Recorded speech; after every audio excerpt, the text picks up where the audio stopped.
한 주간 동안 주의 은혜 가운데 평안하셨습니까? 옆에 사람 이사합시다. 사랑합니다. 축복합니다. 네. 할 거 다 했죠? 제목이 있습니다. 같이 읽겠습니다. 시작. 도피성. 아멘. 오늘 우리는 민수기 나무 부분 다 할 겁니다. 26장부터 36장까지 다 할 건데요. 근데 많은 얘기를 할 수 있겠지만 그 얘기를 다 할 건 없을 것 같고요. 오늘 중요한 내용인 도피성 얘기를 할 건데요. 그리고 그 앞에 있는 얘기들을 큰 틀에서 얘기를 좀 하고 그리고 오늘 본문으로 오겠습니다. 자, 26장으로 한번 넘어갈까요? 26장부터 무슨 얘기를 하고 있는지를 한번 쭉 훑어봐야겠죠. 26장인 두 번째 인구조사입니다. 이스라엘 백성이 가나안 땅에 나와 시내산에 도착하고 시내산에서 율법 받고 성막 건축한 이후에 출발하기 전에 1년 1개월 만에 숫자를 셌었습니다. 1차 숫자를 셌던 게 60만 3,350명이었습니다. 그리고 이제 가나안 땅에 들어가기 직전, 이 가나안 땅에 들어가기 직전에 숫자를 다시 센 것이 26장입니다. 그 숫자 총개만 보면 되겠죠. 51절이 총개입니다. 51절 같이 읽겠습니다. 이스라엘 자손에 계수된 자가 60만 1,730명이요. 아멘.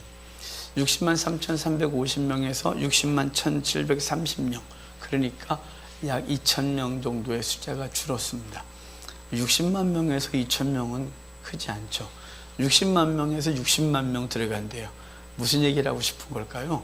하나님께서 이스라엘 백성을 애굽에서 끄집어내서 광야에서 훈련받게 하시고 그리고 그곳에서 가데스 바네아에서 불순종하고 다 죽는다고 했는데 결국은 들어갈 때 보니까 그 숫자가 그대로 있어요.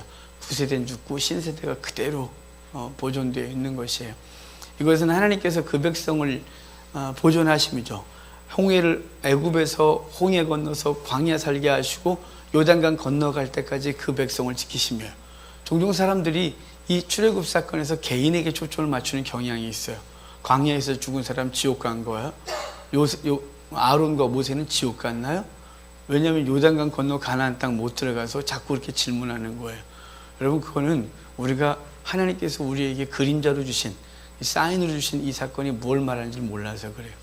이 이스라엘 백성은 우리 성도 한 사람 한 사람을 대표하는 거예요. 이스라엘 한 사람이 우리 한 사람이 아니고요. 이스라엘 민족을 어떻게 이끄시는지를 보면서 하나님은 한 사람 한 사람을 어떻게 이끄실지를 말씀하시는 거예요. 하나님은 이스라엘 백성을 애굽에서 건져냈어요. 그래서 홍해를 건너게 하시죠. 그래서 40년간 광야 생활하시고 그리고 그 백성을 훈련되고 하나님 백성 만들어 요단강 건너 가나안 땅에 들어가게 해요. 마찬가지로 히브리서 말씀대로 예수 그리스도가 우리를 모세가 그 백성을 끄집어낸 것처럼 그분이 우리를 세상에서 끄집어내셨어요. 그래서 홍해를 건너게 하시고 우리를 광야 살게 하셨어요. 이 땅이 그냥 아무 어려움도 고난도 슬픔도 아픔도 없는 천국에 오면 얼마나 좋을까요? 아니요, 이 땅은 광야예요. 그래서 그분의 인도하심을 따라 살아가죠. 불기둥과 구름기둥을 인도하신 그분의 은혜. 그래서 요엘서는 이래요. 성령이 임하면 너에게 표적이 따르니 피와 불과 연기기둥이라. 바로 이것은 애굽에서 유월절 어린 양의 피로 구원하시고 마찬가지로 예수 그리스도의 피로 우리를 세상에서 구별해내시고 그리고 이 땅에 사는 날 동안 피와 불과 연기기둥이라 그랬는데 불기둥과 연기기둥 주님께서 우리를 인도하시고 그리고 결과적으로는 훈련 다 된 그 백성을 요단강 건너 가나안 땅에 들어가게 하신 하나님의 은혜가 있는 것이에요. 그런데 우리가 예수 믿기 전과 예수 믿은 후에 종종 사람들이 이렇게 말하는 사람들이 있어요. 예수 믿고 나서 되는 게 없다고. 왜냐하면 훈련받고 어려움 당하고 고난 당하니까요. 하지만 그 백성을 보존하시는 건 전혀 변함이 없어요. 60만 3,550명 불러내셔서 60만 1,730명인가요? 이끌고 들어가신 하나님의 은혜는 변함이 없는 것이에요. 저와 여러분을 구원하신 하나님은 그분께서 계속해서 포기하지 아니하시고 버리지 아니하시는 거예요. 그래서 바울이 이렇게 말했어요. 착한 일을 시작하신 이가 그리스도 예수의 날까지 이루신다고요. 여러분, 그리고 사도 바울은 죽음 앞에서 그랬어요. 우리는 신실하지 우리는 미쁘지 않을지라도, 미쁨이 없을지라도 그분은 미쁘셔서 우리를 반드시 그 약속대로 그 천국으로 이끄실 것을 믿고 죽음 앞에서 목을 내밀었던 바울의 고백이 있어요. 여러분, 주님께서 우리를 구원을 시작하셨습니다. 그리고 그분은 반드시 완성하실 줄 믿으시기를 바랍니다. 27장에 오면 가나안 땅에 들어가기 전에 슬로바스 딸들이 와서 문제를 제기해요. 이들의 문제는 뭐냐면 가나안 땅에 들어가면 남자들을 중심으로 땅이 분배될 것이에요. 그런데 슬로바스는 딸만 낳고 죽었어요. 광야에서 죽은 거죠. 9세대니까. 슬로바스 딸들이 가만히 생각해 보니까 가나안 땅에 들어가면 거지가 되는 거예요. 광야에서는 다 똑같았어요. 만나 먹고 메추라기 먹고 좀 부유하면 자기들이 끌고 나온 양과 염소와 소 그 중에서 한두 마리 잡아먹고 뭐 이거 외에는 차별이 없었어요. 차이가 없었는데 가나안 땅에 들어가는 순간 남자들을 중심으로 땅이 분배되면 자기들은 딸밖에 없는데 땅 없이 거지가 사는 것이죠. 그래서 문제를 제기하는 거예요. 이 문제 해결하라고. 그래서 상속법이 결정되어져요. 이 상속법은 딸이 아버지가 죽고 아들이 없으면, 먼저는 1차가 아들이고, 아들이 없으면 딸에게, 딸도 없으면 아버지의 형제들에게, 아버지의 형제도 없으면 아버지의 형제에게, 아버지의 형제도 없으면 찾아서 아주 찾아내서 끝까지 찾아내서 가장 가까운 친족에게 이 땅을 물려주라고 이 말씀을 준 것이 이 상속법이에요. 저 맨 뒤에 36장에 가면 또 슬로바스 딸들 문제가 제기되니까 함께 할게요. 맨 마지막에 가나안 땅에 들어가기 직전에 그때 이 므낫세 지파 족장이 와서 문제를 제기해요. 슬로바스 딸들은 므낫세 지파 출신들이거든요. 므낫세 지파 족장이 생각을 해보니까 이게 문제가 심각해요. 왜냐하면 여자가 땅을 상속받으면 받았다가 옆에 유다 지파 또는 베냐민 지파 남자와 눈이 맞아갖고 시집을 가면 이 땅은 대체 베냐민으로 가는 거예요? 므낫세 지파에 있는 거예요? 라고 하는 문제를 가지고 오는 거죠. 그래서 다시 추가가 돼요. 그 지파 안에서만 시집을 가서 땅이 옮겨가지 않도록 하라고 하는 이 얘기를 하는 거예요. 이 땅에 대한 문제를 하는데 주님께서 땅에 대한 문제를 말씀하고 싶은 걸까요? 재산 문제 얘기를 하고 싶은 걸까요? 아니죠. 주님께서는 그 땅을 통하여 하나님께서 우리에게 주시는 영적인 땅, 천국에 대한 얘기를 하고 싶은 거예요. 하나님께서 우리에게 주신 분배받은 땅은 절대로 다른 곳으로 옮겨가지 않아요. 그 땅은 영원히 우리의 소유가 되는 것이에요. 슬로바가 죽었지만 그의 딸들에게 유업으로 물려주고 그 딸들은 다른 곳에 하지 않고 계속해서 그 땅에 그 지파 안에 머무르고 하나님의 소유로 계속 있는 거예요. 여러분, 주님께서 아까도 말했지만 그 우리의 구원을 시작하신 그분은 그 땅을 취소하지 않아요. 그 땅이 비록 우리의 행실이나 우리의 어떤 모습들, 우리의 부족한 부분 때문에 없어지지 아니하고 계속 그 가문에 이어지게 되는데 하나님께서 그 영원한 천국을 우리에게 유업으로 끊임없이 주는 것이죠. 27장 중반에 보면 중반부터는 이제 후계자 여호수아를 세우는 얘기를 해요. 여러분, 모세를 지면에서 가장 온유하기가 가장 승하다고 말해요. 온유하기가 승하다고 말하는데 그동안 모세의 모습들 그리고 온유한 모습이 있었는데 하나님 앞에 부름받고 40세 땐 확 밀쳐갖고 사람 있나 없나 해서 확 죽여버리고 그리고 와갖고 광야에 40년 살다가 하나님께 부름받고 애굽 가서 그 백성을 끄집어내려고 하니까 그 백성 원망하니 하나님께 나가서 저것들 내가 낳냐고 막 원망하고 그리고 그 백성을 이끌고 나와 이제 광야 사는 동안 그 시내산에서 이스라엘 백성이 송아지 숭배할 때 그때 모세가 돌판 2개 갖고 와서 그걸 하나님도 참았는데 그 돌판을 갖고 깨부시고 그리고 모세 중보기도 하고 그리고 40년 만에 우리 지난주에 봤을 때 39년 됐을 때 물 달라고 하니 그가 하나님 말씀 못 듣고 성질대로 우리가 너를 물을 내라고 반석을 2번이나 쳐서 결국은 그도 못 들어가고 백성들 이끌어가는 자격도 잃었어요. 그런데 성경은 말하기를 모세가 온유한 것이 지상에서 가장 온유하다고 말했어요. 근데 온유한 모습이 오늘 나와요. 자, 15절, 16절, 17절을 볼까요? 27장 15, 16, 17이에요. 같이 읽겠습니다. 모세가 여호와가 모든 육체의 생명의 하나님이시오 원하건대 한 사람을 회중 위에 세워서 그로 그들 앞에 출입하며 그들을 인도하여 출입하게 하사 여호와의 회중이 목자 없는 양과 같이 되지 않게 하옵소서. 아멘. 지금 모세 입장에서 한번 생각해 보셨어요?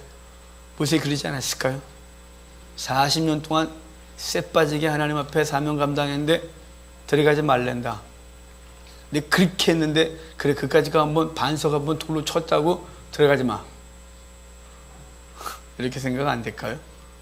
너무 심하게 말을 했나요? 여러분 입장에 생각해 볼까요?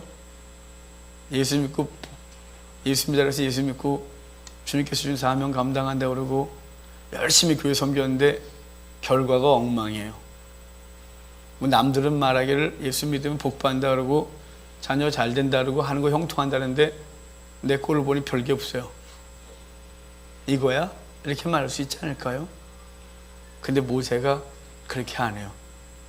모세 여기 전 이 장면에서 모세가 참 모세 멋있다 이런 생각이 들어요. 너 들어가지 마.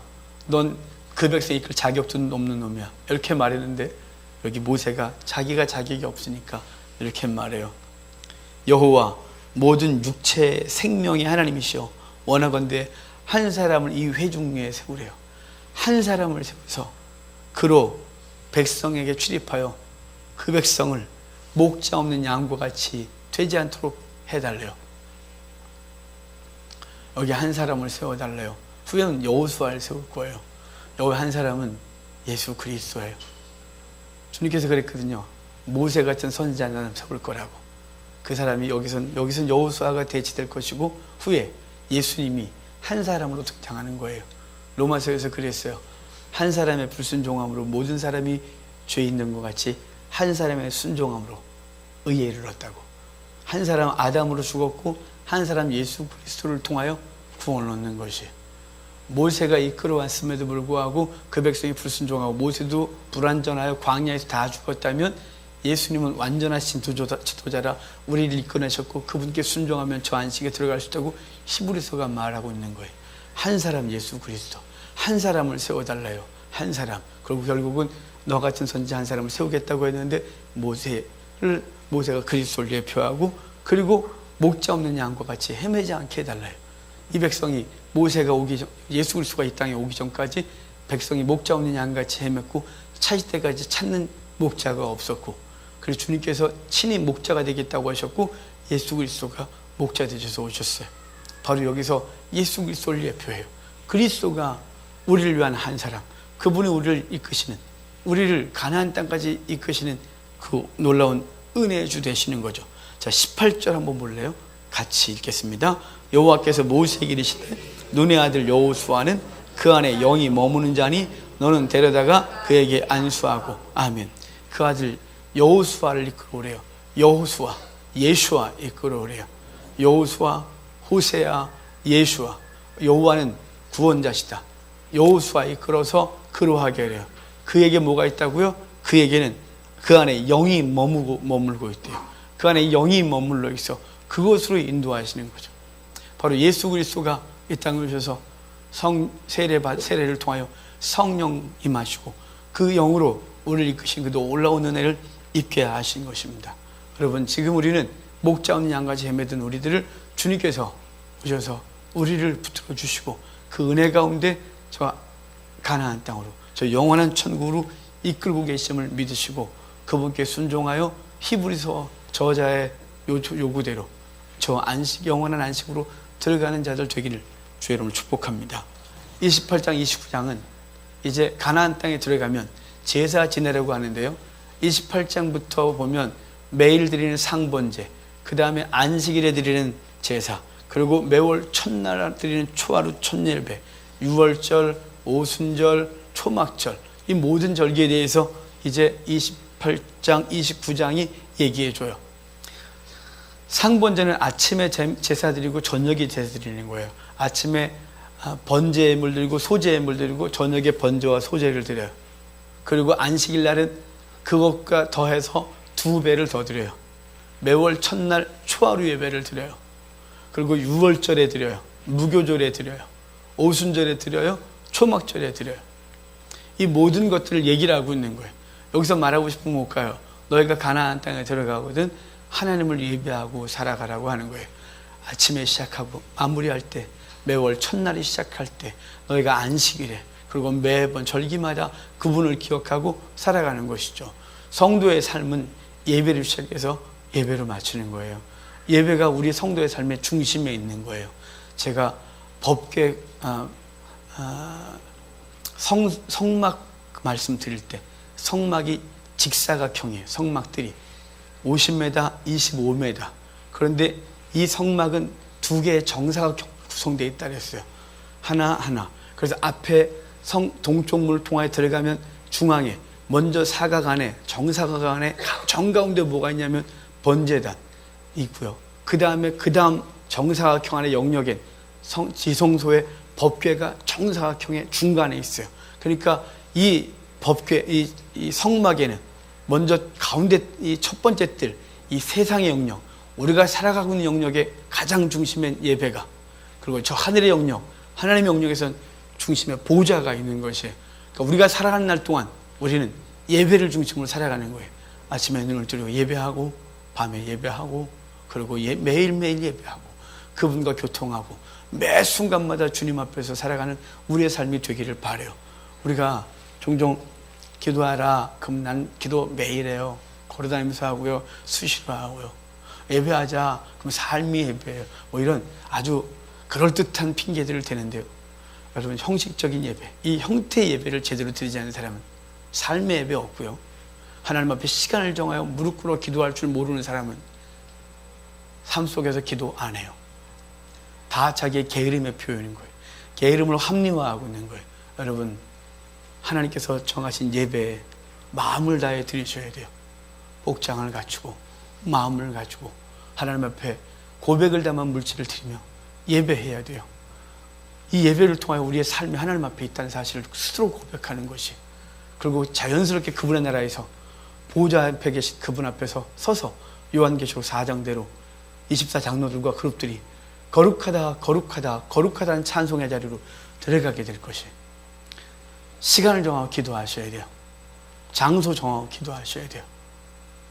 그냥 뭐 주여 밥 먹을 때 잠깐, 걸어가면서 잠깐, 운전하면서 잠깐, 이거 기도한다고 핑계하지 마세요. 그거는 자기의 필요 때문에 기도하는 거예요. 하나님 앞에 시간을 정하고 묵상하며 내게 원하는 뜻이 무엇인지, 주님 나는 어떻게 살아야 되는지, 주의 말씀이 내 삶에 어떻게 적용되어야 되는지 묵묵하게 시간을 정하여 기도하지 않으면 삶의 기도는 없는 것이에요. 제가 예전 전사할 때, 한때 그러지 못할 때, 시간 정하게 기도하지 못할 때 핑계했던 내용들이에요. 다 무너지고 나서야 그것이 제 기도하지 않음에 제 영적 게으름을 핑계했다는 걸 제가 알았어요. 여러분, 28장 29장은 너희의 삶이 어디에 있냐? 기도하는 삶에 있다는 사실, 예배하는 삶, 예배 너희의 삶의 중심이 있다는 걸 말해줘요. 30장으로 넘어갈게요. 30장엔 서원 규례예요. 너희가 서원을 할 때인데, 레위기에서는 서원을 취소할 때 어떻게 하느냐라는 얘기였다면, 여기 서원은 누가 결정하느냐 얘기를 할 거예요. 아내가 서원을 했는데 남편이 있었어요. 근데 그 서원한 걸 남편이 가만히 있었으면 지키래요. 근데 남편이 하지 마, 그러면 하지 않아도 된대요. 예를 들어 뭐 어디 기도원 갔는데 기도원 지붕에 비세인데요. 강사님이 비세니까 빨리 헌신하라고, 이거 이 지붕 다 하려면 5천만 원인데 들어봐. 그랬더니 아무도 안 들어요. 제 아내가 만약 감동받고, 저요, 그건 제가 옆에 있다가 이게 아닌 것 같아요. 그러면 하지 마. 그럼 안 해도 된대요.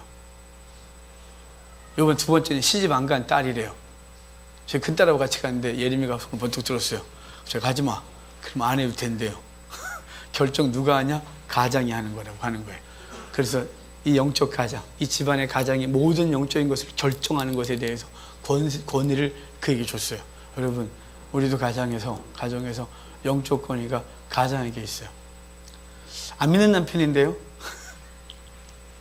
본인에게 있어요.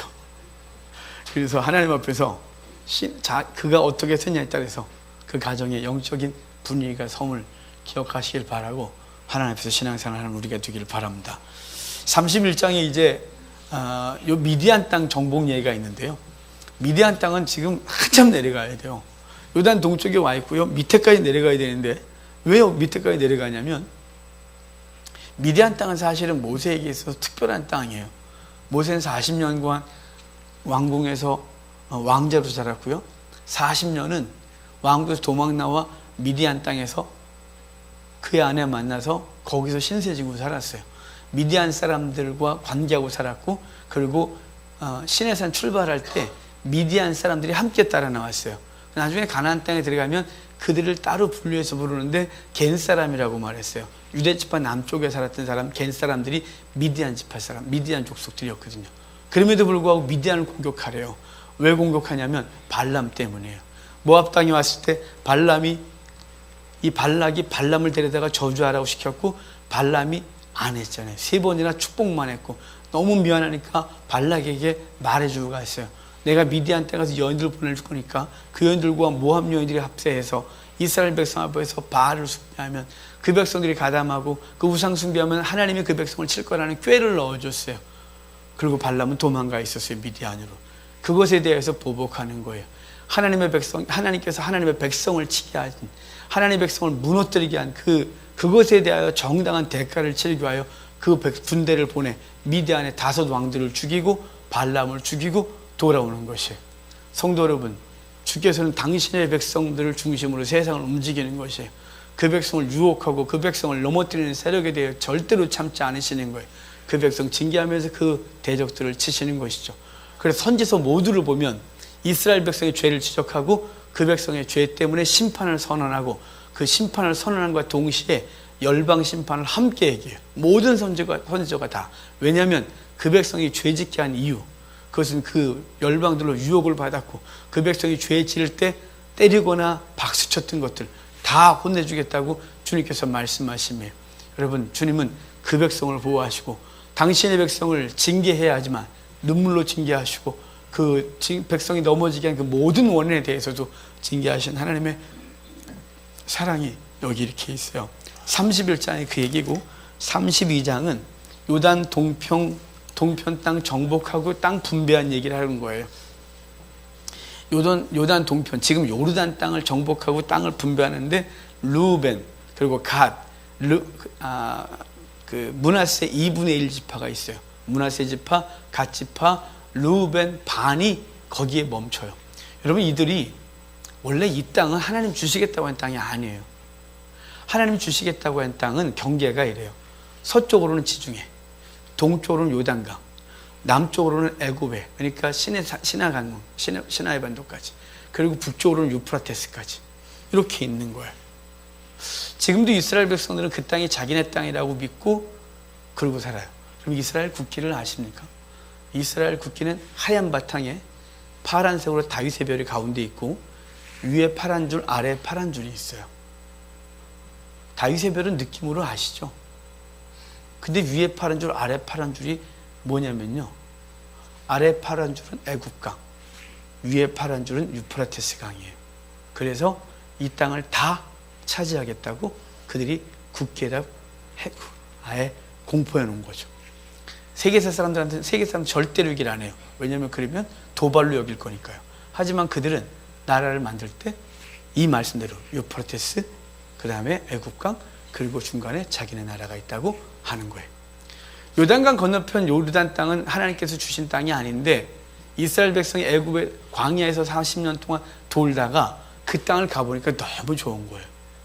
왜냐하면 목축하기 좋고 밀농사, 보리농사는 되니까 그 땅이 너무 괜찮죠. 특별히 야복강 건너 위쪽에 길르앗 땅은 비가 그쪽까지 다 오기 때문에 굉장히 풍요로워요. 요르단 땅도. 그 다음에 골란구원 너무 좋아요. 그래서 그 땅을 달라고 요구를 해요.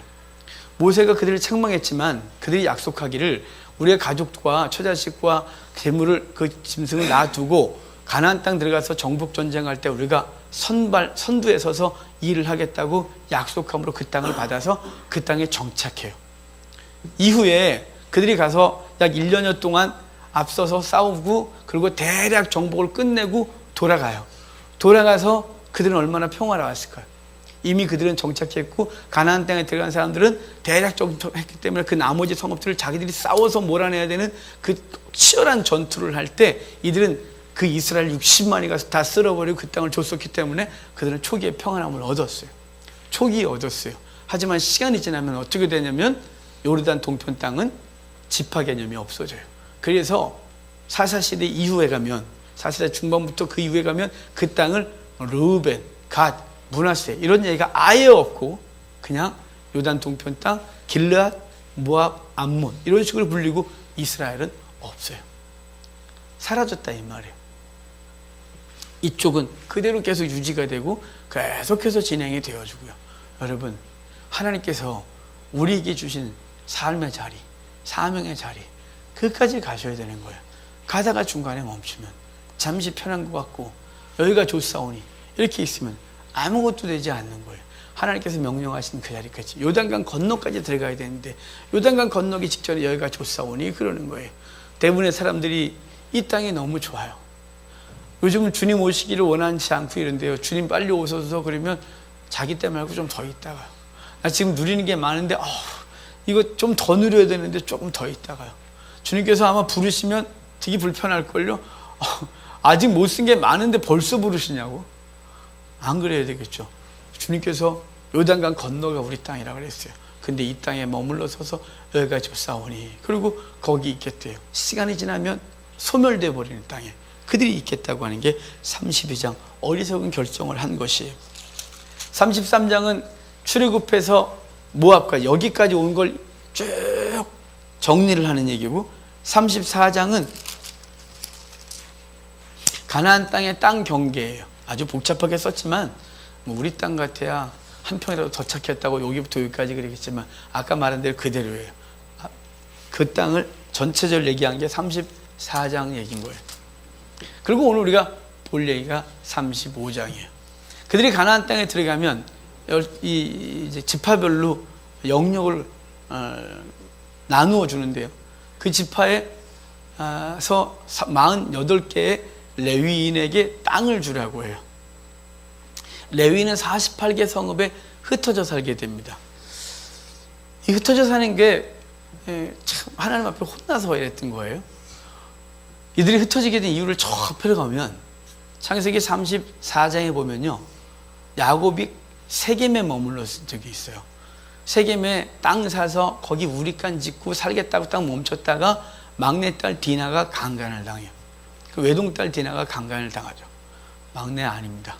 요셉하고 베냐민이 있는데, 하여간 외동딸 디나가 강간을 당하고 그것 때문에 화가 난 둘째와 셋째였던 시몬과 레위가 그들에게 말하기를, 그들이 그 딸을 달라고 하니까 할례 받아야 주겠다고 해서 할례 받게 하고, 그들을 그 할례 받아 고통스러워할 때 그 둘이 가서 그들을 다 죽이고 급히 도망 내려옵니다. 급히 도망 내려오다가 그 베들레헴에서 라헬이 베냐민 낳다 죽게 되어져요. 야곱은 자기가 가장 사랑했던 여인이 이 사건 때문에 죽었다고 여겨져요. 자기가 스스로 생각하기를 사실은 야곱 때문에 죽은 거예요. 야곱의 탐욕 때문에요. 야곱이 애초에 야복강에서 하나님의 은혜를 입고 형 따라서 내려와서 브엘세바에 거했으면 그 비참한 사건은 없었어요.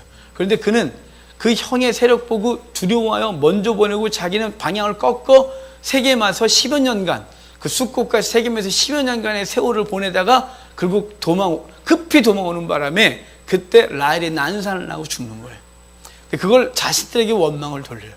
그래서 그 당시엔 네가 나를 이것들에게 냄새나게 한다 그래서 급히 도망간다고 하고, 거기서 죽고 나서 한 품고 12아들의 축복기도 할 때 이래 말해요. 다른 아들 다 축복할 때 시므온과 레위는 잔해하는 칼이라 너희는 흩어질 것이라고 했어요. 저주했죠.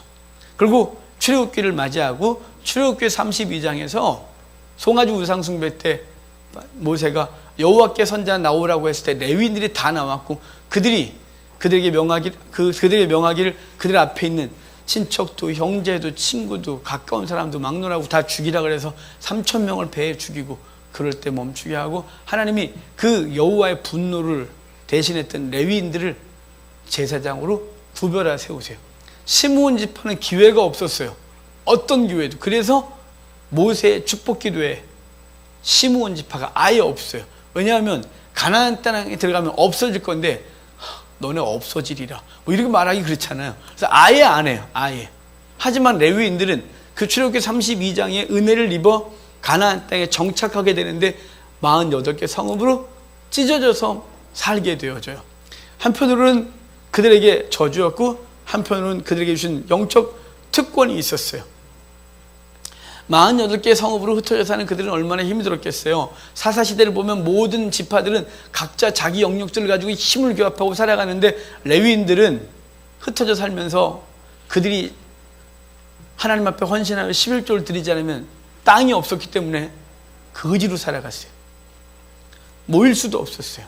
다 흩어져 있었으니까. 그들이 흩어져 있었지만 존재할 수 있었고 하나님의 영광을 위해 살 수 있는 유일한 방법이 하나 있었어요. 아주 유일한 방법. 그것만 잘하면 그들은 흩어져 살았지만 존귀하게 영광 받으며 할 수 있었어요. 그것은 바로 그 땅에서 말씀을 가르치는 거였어요. 레위인을 48개 성읍에 흩은 이유는 그들이 가나안 땅에 들어가면 다 흩어져 살 텐데, 그 동네에서 그 지역에서 말씀을 가르쳐서 여호와를 경외하는 법을 가르치라고 해줬는데, 그들이 그 사명 안 감당해요. 그들이 맨 처음에 들어가서 얼마나 좋았을까요? 생각해 볼까요 한번? 이스라엘 백성들은 다른 지파 사람들 아침에 해 뜨면, 동트기 전부터 이랬겠죠.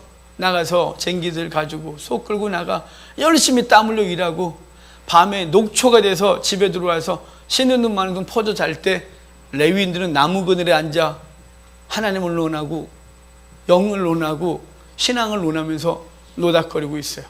그래도 한 달 되면 11조 딱딱 갖다 바쳐줘요. 왜냐하면 여호와를 경외하는 세대였기 때문에, 그분을 경외하여 레위인이 좋아서가 아니라 하나님 앞에 받은 율법이라 11조를 갖다 바치고, 그건 또 레위인들은 제사장이 또 11조를 바쳐서 아주 먹고 살기 좋은 세대였어요. 하지만 한 세대 끝나고 여호와와 그 여호수아와 여호와를 경외한 세대가 끝나고 나니까 하나님 앞에 헌신이 없어져요. 레위인들은 11조 안 들어왔어요? 안 들어오니까 뭐 할까요? 기업 없어요? 거지로 살아야죠. 사사시대 때 거지로 살아요. 그 거지 중에 하나가 요나단이라는 거지예요.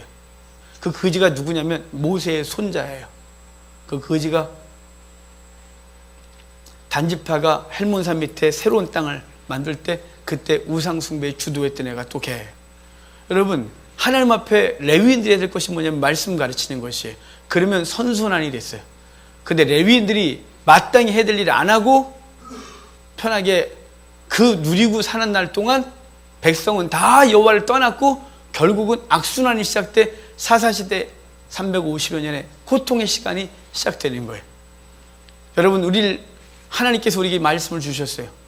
우리를 왜 이렇게 모아서 살게 하시고 흩어져 살게 하셨을까요? 여러분, 초대교회 그게 지금까지 오면 얼마나 좋을까요? 예수 믿는 사람들이 다 모여서 네 거 내 거 없이 그냥 필요를 따라 쓰고, 그냥 초대교회 맨 처음에 성령 임하자마자 생겼던 초대교회 공동체가 지금까지 되면 얼마나 좋을까요? 근데 지금에 가끔 그거 하겠다는 사람들이 생기지만 끝까지 간 팀이 하나도 없어요. 다 깨졌어요, 중간에. 왜냐면 우리의 욕심이 절대로 그걸 허락하지 않아요. 네 거 내 거 없이 사는 걸 용납하지 않는다 이 말이에요. 네 거 내 거 없으면 내가 더 많이 가지고 가거든요. 절대로 안 돼요. 여러분, 근데 왜 우리를 그렇게 살게 흩게 하셨냐면 초대교회 때 행복할 때 스데반의 순교를 통하여 땅끝으로 흩어져요. 흩어진 이유는 그 성도들을 통하여 흩어진 곳에서 주의 말씀 증거하고 그 지역의 영적인 것들을 세우라고 보내신 줄 믿으시길 바라요. 여러분, 교회 안에서 평생 살면 얼마나 좋을까요? 여기 말고요, 좀 더 근사한 곳에 아주 물 좋고 산 좋은 곳에다가 예배당 짓고 각자 집 짓고 네 거 내 거 없이 얼마나 좋을까요? 왜 그렇게 안 하시고 흩었을까요? 왜 우리는 땀 흘려 살아야 되고 우리 현장에서 누구 살아야 될까요? 그것은 우리 현장에서 말씀 증거하고 살아야 되는 거예요. 우리의 가정에서, 우리의 직장에서, 우리의 삶의 터전에서 말씀 증거해야 되는 거예요. 그거 안 하면 어떻게 된다고요? 이스라엘 사사시대가 돌아해서 그 레위인들이 거지로 살았던 것처럼 성도들이 박해받는 시대가 될 거예요. 지금 우리 시대, 우리 어른들이 풍성한 한국교를 물려줬어요. 근데 우리가 그것을 깔고 앉아 누렸어요. 깔고 앉아 누려 나무 그늘에 앉아서 좋아 이러고 살았어요. 우리 안에 얼마나 좋은 줄 아니? 생각만 해도 좋아. 우리가 좀만 해도 하나님 막 100배로 갚아줘. 할렐루야. 우리끼리 교회 안에서의 풍요로움, 교회 안에서의 할렐루야 이거 누리고 살았어요. 결국은 세상에서 우리를 통하여 복음을 못 받고 세상에서 우리가 성도로 살아가는 삶을 통하여 그리스도를 보지 못했고 결국은 시간이 지나면 바로 사사시대를 맞이했던 것처럼 우리도 그렇게 될 줄 아시길 바라요. 그러므로 우리는 오늘 어떻게 살았냐면 레위인들을 흩어져서 그 지역마다 말씀 갖고 살게 하셨고 말씀 가르치게 하는 그 사명 감당하게 했을 때 그 감당해야 돼요. 그것이 쉬웠을까요? 막 열심히 일하는 사람들 불러모아놓고 모이라고 안식일 예배 잘 드린다고 모이라고 말씀 가르치고 다니면서 이렇게 사는 거라고 바르지 않으면 가서 지적하고 이런 레위인들이 했어야 돼요. 안 했어요. 결국은 여호수아와 하나님을 경험한 세대 죽고 나서 그 백성은 여호와가 없이 지멋대로 가고 말씀을 받는 자들은 고통 속에 기근 속에 살아가게 되는 것이에요. 여러분 한국교회는 위기라고 제가 맨날 그러잖아요. 정말 위기예요. 우리 세대가 가고 나면 없습니다. 여러분 지금 이 세대 가고 나면 젊은 세대는 하나님을 위하여 헌신한 세대들이 거의 없습니다. 여러분 보십시오. 지금 여기 20대 30대 청년들이 50대 어른들보다 얼마나 되는지 거의 없죠. 우리만 그러나요? 한국교회가 다 똑같습니다. 저희 집 옆에 우리 동네 제일 큰 교회 있다 그랬잖아요. 거기 예배 끝나고 나오는 사람들 보면 다 허엽니다. 청년 세대 거의 없습니다. 그 교회. 강대상에 있으면 허옇답니다. 그 교회에서 찍은 사진 제가 말씀드렸잖아요. 허연 머리만 있는 거. 없습니다. 왜 그랬을까요? 레위인들이 나무 그늘에 앉아서 좋아, 참 좋아. 그러다가 결국은 망했어요. 우리 한국교회 지금 그럴 때가 아니에요. 아직 안 늦었어요. 아직 하나님의 영이 있는 존재들이 있잖아요. 하나님의 살아계신 경험한 세대, 저 아직 살아있어요. 저와 여러분들이 지금 열심히 달리질 않으면, 지금 열심히 그 영혼들 건져내고 그 말씀 가르치고 청년들과 학생들에게 이 세대에게 복음 증거의 사명을 내 삶 속에서 감당하지 않으면 이 세대가 반드시 그 경험을 하게 될 것이. 48개 성읍을 주는데요. 48개 성읍 주면서 무조건 4개씩이 아니고 땅을 많이 차지한 성읍은 좀 더, 땅을 조금밖에 차지한 성읍은 조금. 그래서 48개를 모아요. 48개를 레위인들에게 주고 그리고 그 중에 6개를 도피성으로 만들어요. 도피성은 요단강 동쪽에 3개, 요단강 서쪽에 3개예요.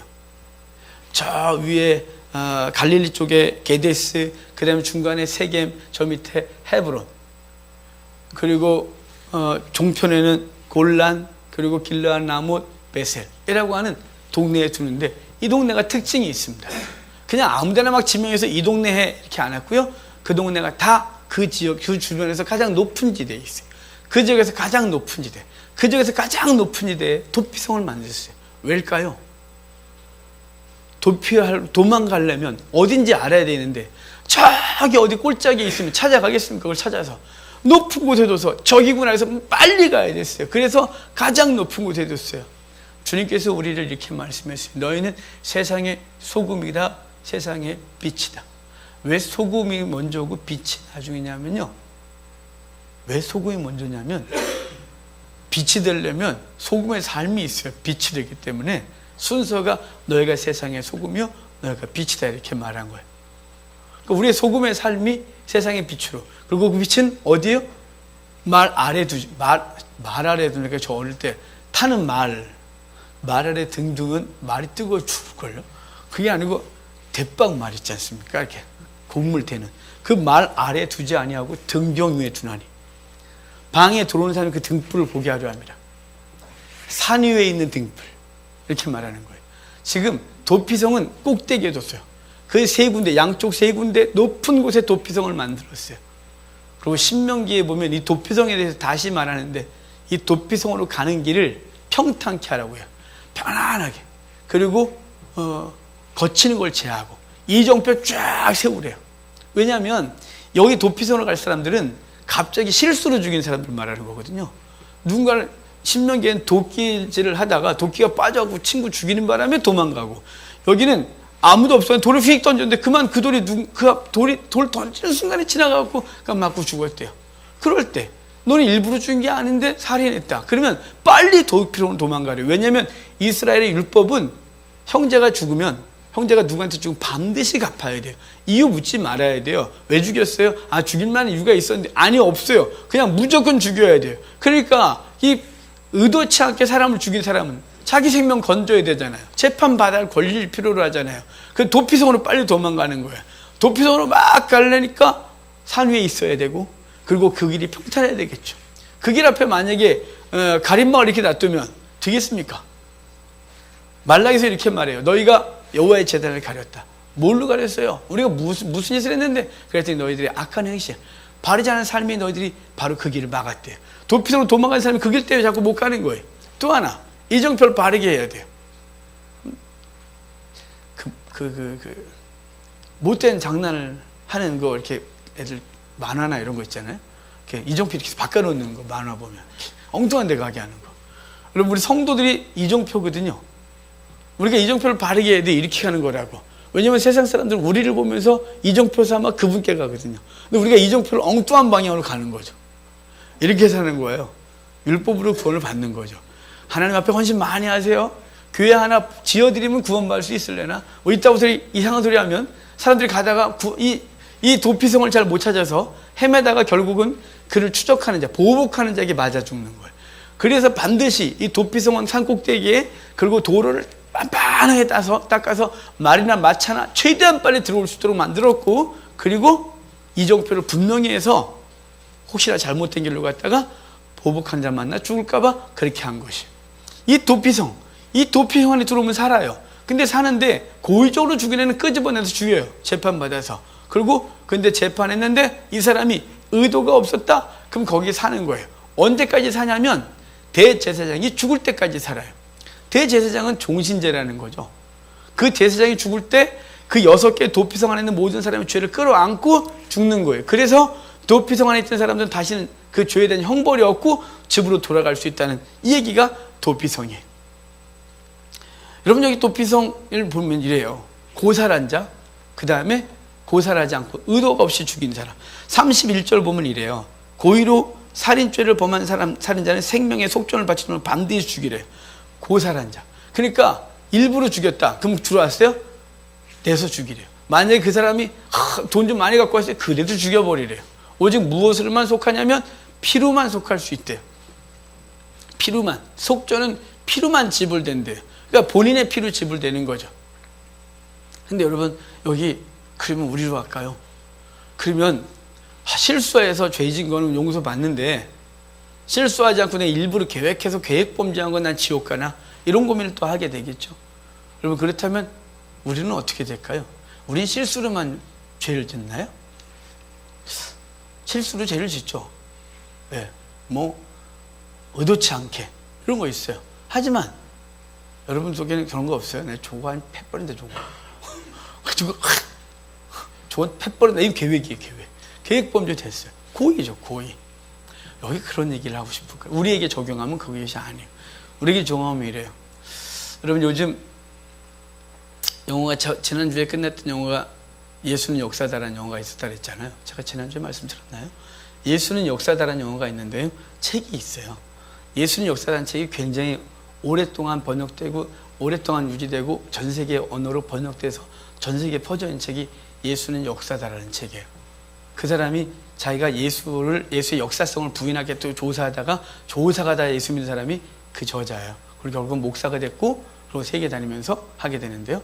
기회가 되면 그 영화를 보시든지 책을 좀 보아서 읽으면 좋을 것 같아요. 근데 그 책에 거기서 결말에 맨 마지막에 그 사람이 예수님을 인정할 수밖에 없는, 죽어도 인정 안 하려고 애쓰다가 결국은 인정하게 되는 게 무슨 말이냐면 이래요. 당신은 의도적으로 예수를 거부했대요. 안 믿겠다고 작정하고 계속했기 때문에 그랬대요. 그러니까 그래서 그 사람이 맞다. 내가 의도가 그렇다고 해서 내려놓고 그리고 자기가 인정하고 크리스찬이 되는 장면이 있어요. 여러분, 여기서 고의적으로 범죄한 것과 고의적으로 범죄하지 않은 게 뭐냐면요. 우리에게 있어서 예수 그리스도를 믿지 않는 것이 가장 큰 죄예요. 예수를 영접하지 않는 것은 가장 큰 죄예요. 예수 그리스도 안에 예수 그리스도를 믿는 것이 가장 큰 의예요. 예수 그리스도를 믿지 않는 것이 고의적으로 그를 거부하고 믿지 않고 믿지 않으려고 하는 그 모든 것이 바로 죄고, 예수 그리스도를 영접했음에도 불구하고 넘어짐이 있어요. 여러분, 자주 넘어지지 않나요? 우리 자주 넘어져요. 삶에서, 행동에서, 생각에서. 근데 우리가 내가 그걸 하겠다 작정을 하진 않아요. 여러분, 작정하고 하신 분은 내가 아까 내가 저 때려주려 이것도 속에서 이게 아니지 내려놔요. 아니야. 성령께서 절대 그걸 용납하지 않아요. 성령께서 그것을 절제시키고 그래요. 그래서 로마서에서는 이렇게 말해요. 그럴 수 없느니라. 우리는 그런 존재가 못 돼요. 그럼에도 불구하고 우리 죄성이 우리를 넘어지게 하고 죄짓게 해요. 그런 것에 대해서 주님께서 말하기를 그런 자는 도피성 안으로 들어와 있는 자인 거예요. 도피성이 예수 그리스도가 아니에요. 도피성은 그리스도 안에 그냥 머물러 있는 거예요. 그러면 무엇이 그리스도냐면 대제사장이에요. 대제사장이 죽으셔서 피를 흘려 그것을 속전을 지불해야 그 안에 있는 모든 사람들은 죄가 속하는 거예요. 저와 여러분 그리스도 안에 들어왔고 그분께서 우리를 대신하여 십자가에 달려 죽으심으로 죽으심과 함께 우리의 모든 죄는 대속을 얻고 이제 우리는 집으로 돌아가서 우리의 삶에 살아가는 거죠. 누군가가 우리에게 예전의 죄를 지적하고 아니 끝났거든. 그것에 대해서 형벌이 있다. 너 누구 죽였으니까 몇 년? 아니 끝났어. 이렇게 말하는 거예요. 누구와 함께요? 대제사장의 죽음과 함께. 우리는요 예수 그리스도의 대속의 은혜로 그분의 죽으심과 함께 우리의 죄는 도말된 거예요. 그래서 저와 여러분은 형벌받지 않음이에요. 그러면 이제 우리는 어떻게 살아가야 되냐가 되겠죠. 우리는 그분의 은혜 기억하면서 살아가는 거예요. 넘어져서 범죄하고 부끄러운 일을 행하고 그럼에도 불구하고 또 도피성 안에서 그분이 내 죄를 다 사하신 것을 기억하고 그분 앞에서는 우리가 되기를 바랍니다. 이제 우리의 삶은 도피성의 대제사장이신 예수 그리스도의 안에 있고 그분의 대속의 은혜로 우리가 대속함을 받았다는 사실을 기억하고 또 이번 한 주도 하나님 앞에서 거룩한 삶을 사는 우리가 되기를 주의 이름으로 축복합니다.